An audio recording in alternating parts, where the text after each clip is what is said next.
The students of Tokibandhu Secondary Girls School all are welcome to our online classes on behalf of our school. According to the instructions of government. Dear learners, how are you all? I hope that you all are well. I am Bimal Chandra Baroi, Assistant Teacher English with you now. You know that in my previous class I discussed about verb and its classification. Today I am going to share with you a new topic of English second paper, and our today's topic is parts of speech. And our today's topic is very much important for the students of class 6 to 10. Dear learners, for your better understanding, now I am going to describe in Bangla. তো প্রিয় শিক্ষার্থী বন্ধুরা, শুরুতেই আমরা আমাদের আজকের টপিকে learning outcomes এটা জেনে নেব। তবে এটা জানার আগে অবশ্যই I would like to request all you should be very attentive in my class. এবং তোমরা তোমাদের হাতে একটি খাতা এবং কলম নিয়ে তোমরা বসে যাও, কারণ আমাদের মাঝে মাঝে অবশ্যই লিখতে হবে important টার্মগুলো। So let's know about learning outcomes of our today's topic. So parts of speech, আমরা যদি আজকে parts of speech এর যে টপিক, এটা আমরা যদি ভালো করে মনোযোগ দিয়ে ক্লাসটি করি, তাহলে আমরা parts of speech কাকে বলে, অর্থাৎ the definition of parts of speech এর সংজ্ঞাটা আমরা খুব ভালো করে বলতে পারবো। এরপরে আমরা জানতে পারবো the classification of parts of speech or the kinds of parts of speech। এছাড়াও সবচেয়ে গুরুত্বপূর্ণ যে বিষয়টা সেটা হলো আমরা জানি যে parts of speech মূলত একটা সেন্টেন্সের মধ্যে, যে কোনো একটা সেন্টেন্সের মধ্যে সমস্ত parts of speech এক একটি parts of speech নিহিত থাকে। তো আমরা আইডেন্টিফাই করতে পারবো, খুব সুন্দর করে আইডেন্টিফাই করতে পারবো যে একটি সেন্টেন্সের মধ্যে কোন পার্টস অফ স্পিচ, এবং এটা যদি আমরা আইডেন্টিফাই করতে পারি তাহলেই আমরা কিন্তু আমাদের পরীক্ষায় যে ফিলিং দ্য গ্যাপস গুলো আসে সেখানে বিভিন্ন ধরনের পার্টস অফ স্পিচের ব্যবহার আমরা দেখতে পাই, সেগুলো আমরা খুব ভালোভাবে করতে পারবো। তো শুরুতেই আমাদের জানতে হবে what is parts of speech, or what is the definition of parts of speech। তো শিক্ষার্থী বন্ধুরা, তোমরা একটু ভালো করে লক্ষ্য করো, এখানে আমরা বিশ্লেষণ করার চেষ্টা করেছি। পার্টস এর অর্থ হলো অংশ, অফ এর অর্থ হলো এর, এবং স্পিচ এর অর্থ হলো বক্তব্য। তাহলে আমরা দেখতে পাচ্ছি কি হলো বক্তব্য এর অংশ। আমরা যদি আরেকটু শর্টকাট করে বলি তাহলে হবে বক্তব্যের অংশ। তো এক কথা হলো বক্তব্যের যে অংশ, এই অংশগুলো হলো পার্টস অফ স্পিচ। আমরা যদি আরো একটু ক্লিয়ার করে বলতে যাই তাহলে দেখো, তোমরা নিশ্চয়ই দেখতে পাবা every meaningful word which is used to make a sentence is called parts of speech। আমি আবারও বলি, every meaningful word which is used to make a sentence is called parts of speech। Dear learners, তোমাদের হাতে যদি খাতা কলম থাকে তোমরা অবশ্যই এখানে একটু লিখে নিতে পারো এই ডেফিনিশনটি। আমরা আরেকটু অন্যভাবে যদি বলি, বাক্যে ব্যবহৃত প্রত্যেকটি অর্থবোধক শব্দকে পার্টস অফ স্পিচ বলা হয়। অর্থাৎ বাক্যে ব্যবহৃত প্রত্যেকটি অর্থবোধক শব্দকে পার্টস অফ স্পিচ বলা হয়।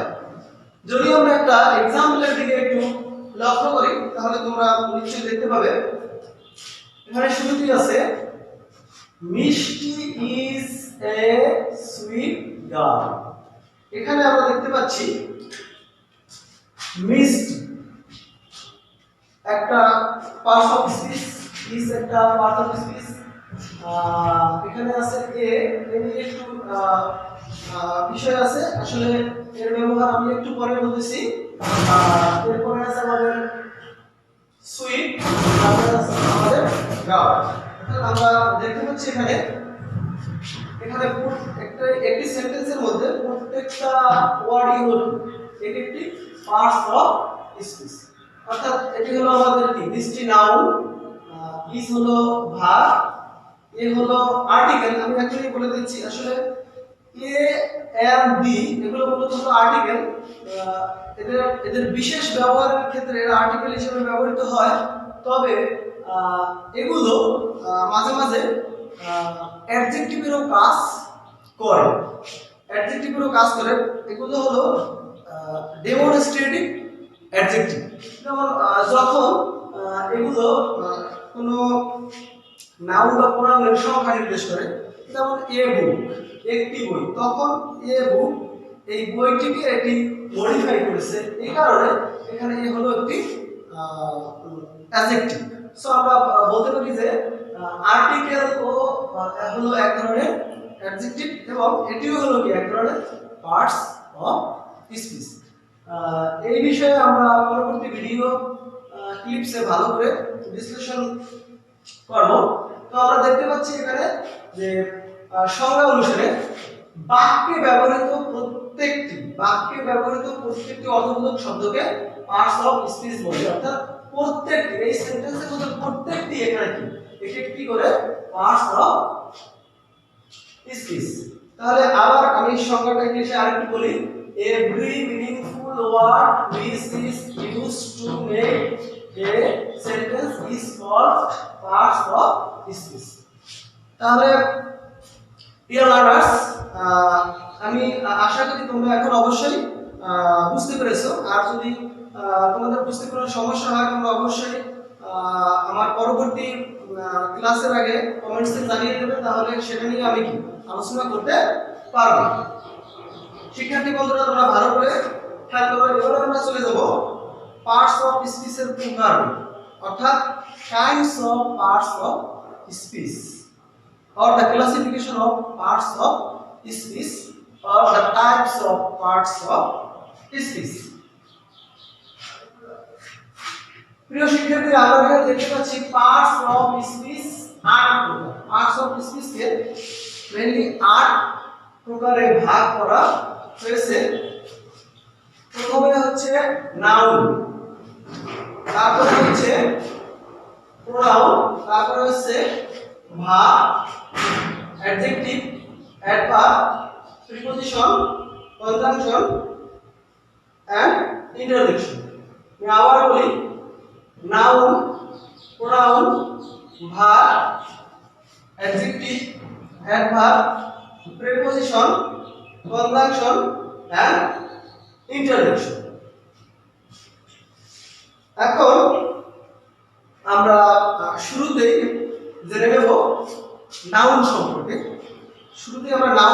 জেনে নেব। তো তোমাদের আমি একটু বলে নেই, আজকে আমাদের আসলে টোটাল আমরা summary of parts of speech নিয়ে আলোচনা করব। এবং আসলে এই যে নাউন, প্রোনাউন, ভার্ব এগুলোর কিন্তু আলাদা প্রকারভেদ রয়েছে এবং বিস্তারিত আলোচনা রয়েছে। তো আমরা একসাথে সবগুলো করতে পারবো না, এগুলো আমরা অন্য ক্লাসে আলাদা আলাদা করব। তারপরেও ক্লিয়ার ভাবে আমি বোঝানোর চেষ্টা করবো, আশা করি তোমরা বুঝতে পারবা। তো এখানে তোমরা লক্ষ্য করো, শুরুতে আছে আমাদের noun. What is noun or the definition of noun. অর্থাৎ আমরা বলতে পারি যে কোনো কিছুর নামকে নাউন বলা হয়। অর্থাৎ এই পৃথিবীতে যত বিষয়বস্তু রয়েছে যেগুলোর কোনো নাম দেওয়া যায়, একটা নাম দেওয়া যায়, তাকে আমরা বলবো কি নাম। যেমন এটা হতে পারে কোনো জায়গার নাম, হতে পারে কোনো মানুষের নাম, হতে পারে কোনো প্রাণীর নাম, কোনো বস্তুর নাম, পাহাড়, পর্বত, নদী, নালা, খাল, বিল, আবার হতে পারে কোনো ম্যাটেরিয়ালস, দ্রব্য সামগ্রী। এছাড়াও কিছু কিছু নাউন রয়েছে যেগুলো আমরা চোখে দেখতে পারি না, আমরা ধরতেও পারি না, সেগুলো আমরা কি করতে পারি, শুধু অনুভব করতে পারি, অনুভব করতে পারি। যেমন হ্যাপিনেস, যদি আমি বলি হ্যাপিনেস, এই হ্যাপিনেস অর্থ সুখ, অর্থাৎ সুখটি আমরা অনুভব করতে পারবো, কিন্তু এটা আমরা ধরতেও পারবো না, আমরা টাচও করতে পারবো না। এছাড়াও রয়েছে আমাদের কাইন্ডনেস, হ্যাট্রেট, এই যে বিষয়গুলো, ওয়াইজডম, এগুলো কিন্তু আমরা কোনোভাবে কি করতে পারবো না, এগুলো আমরা ধরতে পারবো না, এগুলো শুধু অনুভূতির বিষয়। তো আমরা যদি একটু ইংলিশে সংজ্ঞায়িত করার চেষ্টা করি, a noun is a word which is used as the name of a person, place or any other thing। অর্থাৎ আমরা বলতে পারি যে অর্থাৎ কোনো কিছু নামকেই নাউন বলে। এখানে আমরা সংক্ষেপে দিয়ে দিয়েছি, দেখো তোমরা একটু যদি তোমাদের চোখে পড়ে, অর্থাৎ একটু ছন্দের মাধ্যমে আমরা একটু বলার চেষ্টা করি। নয়নে যাহা পড়ে তাহাই নাউন, অর্থাৎ এই পৃথিবীতে আমরা আমাদের চোখে যা কিছুই পড়ে, যার একটা নাম রয়েছে, সেটাই হলো কি নাউন। অর্থাৎ কোনো কিছুর নামকেই কি নাউন বলে। নাউনের আরো বিস্তারিত প্রকারভেদ সম্পর্কে বিস্তারিত আলোচনা হয়েছে, সেগুলো আমরা পরের ক্লাসে করব। এখানে তোমরা যদি একটা এক্সাম্পল লক্ষ্য করো, যে মিষ্টি ইজ এ সুইট গার্ল, এখানে আমরা দেখতে পাচ্ছি মিষ্টি একটা নাউন, গার্ল একটা নাউন। তো এখানে 3 নম্বর উদাহরণ তোমরা দেখতে পাচ্ছ, Ronaldo is a famous football player. এখানে আমরা দেখতে পাচ্ছি রোনালদো কি একটা নাউন। এভাবে কোনো কিছু নামকেই কি নাউন বলা হয়।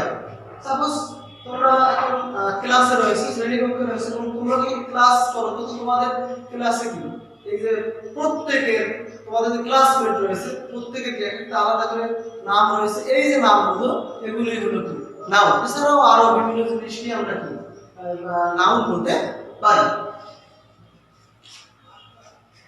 Let's come to next one. আমাদের এর পরে রয়েছে প্রোনাউন।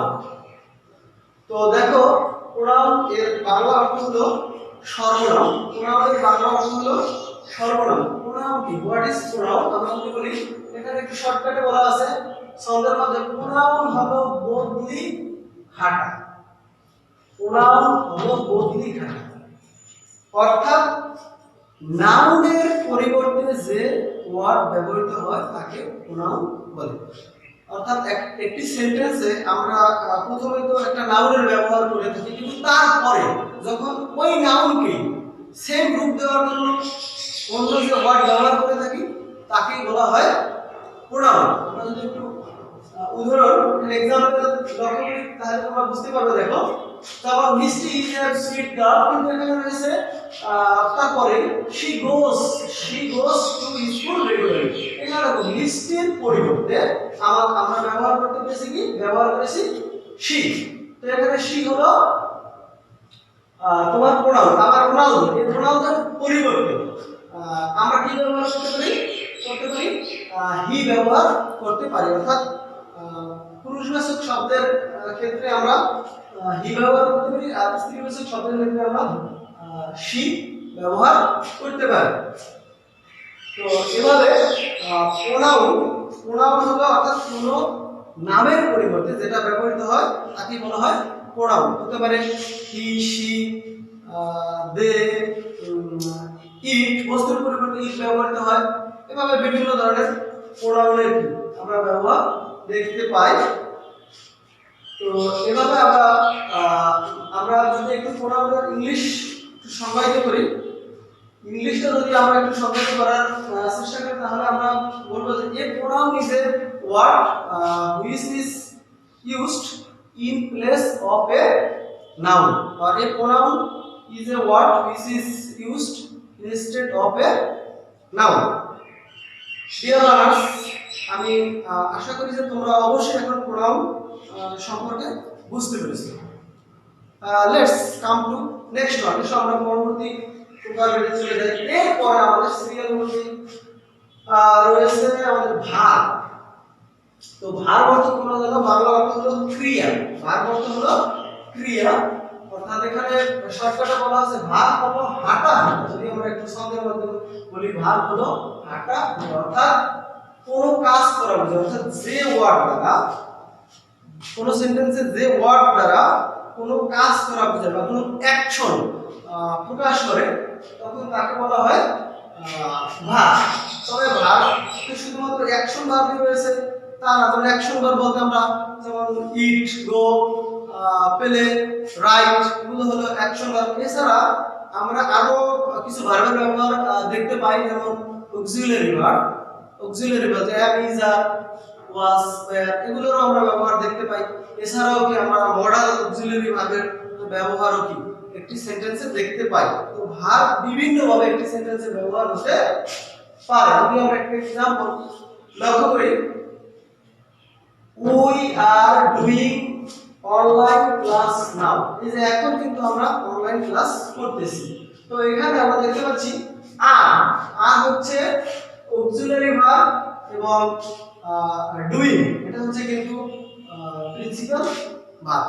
তো সেক্ষেত্রে আমরা দেখতে পাচ্ছি যে ভার্ব হচ্ছে যে যেগুলো অ্যাকশন টাইপের ওয়ার্ড, অর্থাৎ যার দ্বারা কোনো কিছু করা, যাওয়া, খাওয়া বা এমিজার ওয়াজার হয় ইত্যাদি প্রকাশ পায়, সেগুলোকে আমরা ভার্ব বলি।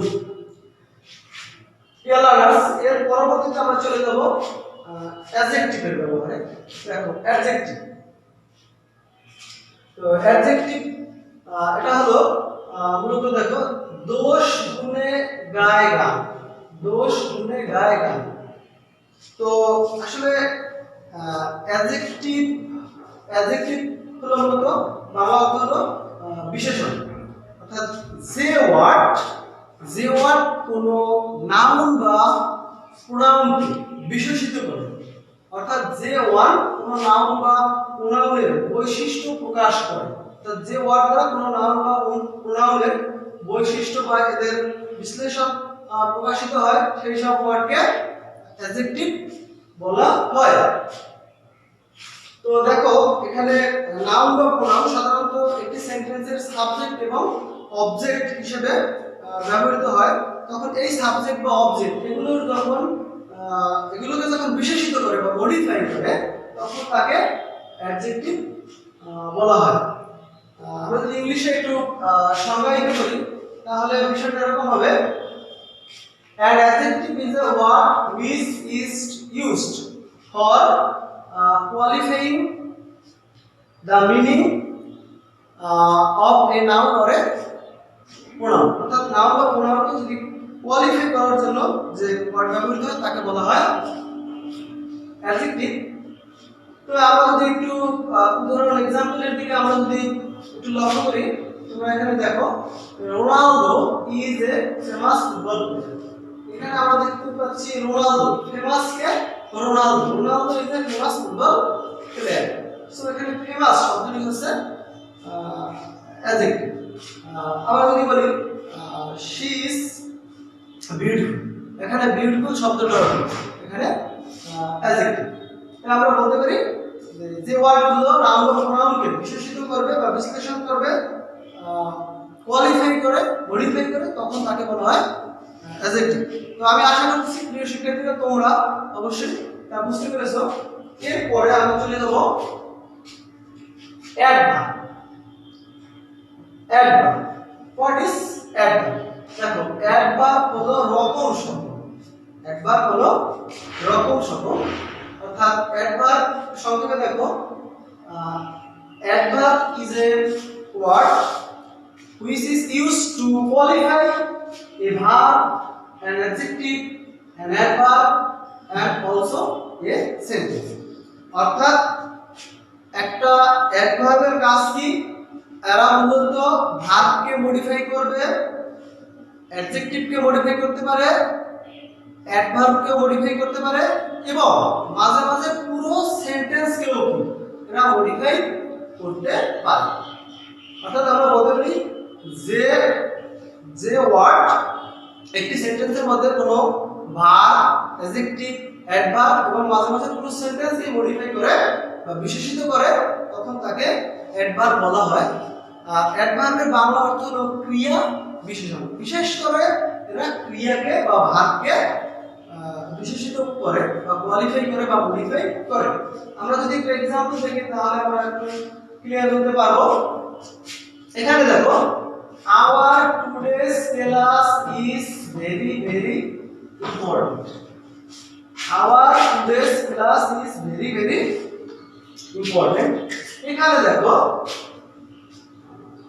এখানে যদি তোমরা একটু খেয়াল করো যে না তার আগে তোমরা আরেকটা एग्जांपल একটু চলে যাও তাহলে একটু ভালো বুঝতে পারবে। যেমন she walks slowly, she walks slowly, এখানে আমরা দেখতে পাচ্ছি slowly, এটা হলো অ্যাডভার্ব, কারণ she walks, সে হাঁটে। কিভাবে হাঁটে? slowly হাঁটে। অর্থাৎ এখানে ভার্বকে বিশেষিত করেছে, মডিফাই করেছে। এবং পরের সেন্টেন্স একটু আগে যেটা আমি বললাম our today's class is very very important, এখানে আমরা দেখতে পাচ্ছি ইম্পর্টেন্ট। ইম্পর্টেন্ট হচ্ছে একটা অ্যাডজেক্টিভ এবং এখন অ্যাডজেক্টিভ ইম্পর্টেন্ট, গুরুত্বপূর্ণ। কিভাবে গুরুত্বপূর্ণ? খুব গুরুত্বপূর্ণ, তার মানে ভেরি ভেরি ইম্পর্টেন্ট। তো ভেরি হলো এখানে অ্যাডভার্ব, অর্থাৎ এখানে ভেরি মডিফাই করেছে বা কোয়ালিফাই করেছে ইম্পর্টেন্ট। তাহলে দেখতে পাচ্ছি আমরা প্রথমে দেখতে পেলাম আমরা ভার্বকে মডিফাই করেছে, তারপরে দেখতে পেলাম আমরা অ্যাডজেক্টিভকে মডিফাই করেছে, এরপরে দেখব আমরা অ্যাডভার্বকে কিভাবে মডিফাই করে। যেহেতু আমি আগে বলেছি এখানে ভেরি হলো একটি অ্যাডভার্ব। এখন তোমরা দেখো our today's class is very very important, যদি বলতাম ভেরি ইম্পর্টেন্ট তাহলে হতো এখানে অ্যাডভার্ব, কিন্তু এখন ভেরি ভেরি অর্থাৎ এই ভেরিকে মডিফাই করেছে এই ভেরি, অর্থাৎ অ্যাডভার্ব মডিফাই করেছে অ্যাডভার্ব। আমরা দেখতে পাচ্ছি এখানে অ্যাডভার্ব মডিফাই করেছে আরেকটি অ্যাডভার্ব।